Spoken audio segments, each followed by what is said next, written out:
Hello everyone, this is Georgette with Kiss and Makeup, and this is my eyebrow tutorial. It's really quick, really simple, really short, really sweet. The reason is because a lot of women don't have time to spend 30-45 minutes applying makeup and have time to purchase 12,000 brushes and have 12,000 products. So this is quick and easy, just a few products, just a few tools, something you can do every day to have your eyebrows on fleek, as some say. And for those who don't know what that means, it means having your eyebrows looking nice. So please forgive my little friend who came to visit. You all see him. He, pops up every now and then. I'm sure some people understand that. So let's do it. It's time to fix your face.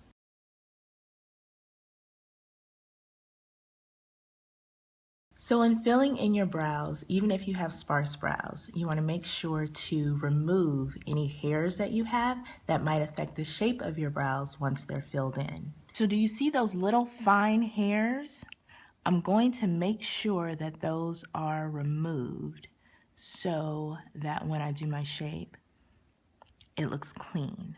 Okay, so now I have removed all the excess hairs that were affecting the shape, and I know I have so few hairs to begin with, but it's important to remove them again so you can have a nice, sharp, crisp arch to your brows. So the next step is to give your brows a haircut, which I know a lot of people are like, what? What is that?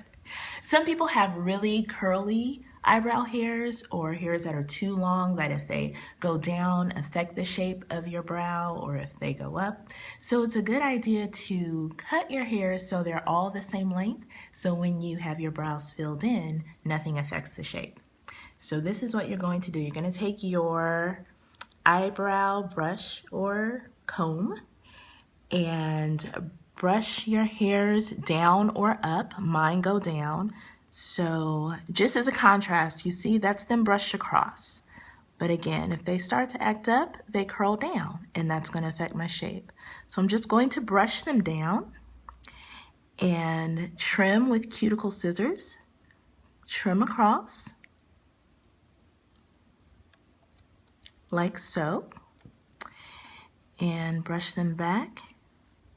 And so now when I apply my gel liner or my pencil to fill in my brow, it's nice and smooth. I don't have to worry about the hairs curling under. So the first thing we're going to do is powder our brows. What is the purpose of this? It's to make sure that you have a very, very matte surface to apply your brows on. And if you see that's kind of light, and that's okay, because we can wipe some away. It's perfectly fine. And we'll blend that with the rest of our makeup. Okay, the next step is to use an oil mattifier. If you get shiny, like I get shiny, then it's very necessary to do on your brows. I get really shiny in my T-zone, especially in the summer when it's hot. And so using the powder also gives it something to adhere to. Okay, the next step for me is to use a brow set or a clear mascara, which this is by Jordana. Got it at the beauty supply store. It literally costs a couple of dollars. There are some companies that have a clear brow set that ranges up to $20, $25 sometimes. That's completely not necessary because they all work the same way. Once it dries, your hairs are in place. You don't have to worry about them moving. Okay, really quick, 1, 2, 3. So next is what we're going to use to fill in our brows. This is a Maybelline gel liner in the color brown. Please, please don't ever use black on your brows. It's way, way, way too harsh. Always use brown or taupe or whatever color your eyebrow hairs are. Okay, so what I'm gonna do, I'm taking the end of a clean brush, the clean end, and dipping it in my brow gel, or in my gel liner, I should say, putting it on the back of my hand and closing it back up. The reason is because since this is a gel liner, it dries really, really quickly, so you want to have it exposed to the air minimal amount. So putting it on your hand is the best way to apply it, taking it out of the container. So I'm gonna put some on my brush. I'm going in a back and forth motion, which is the best. Anytime you go straight down, you risk fraying your edges and your line won't be as crisp. So going back and forth is a great way to get the product on your brush.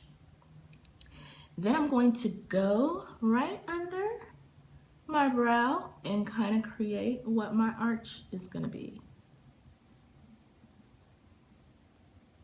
And taking it down. And then I'm going to reapply a little bit of product and kind of start to work it in the second half of my brow, making little short strokes. And the reason for that is because you want it to resemble little hairs.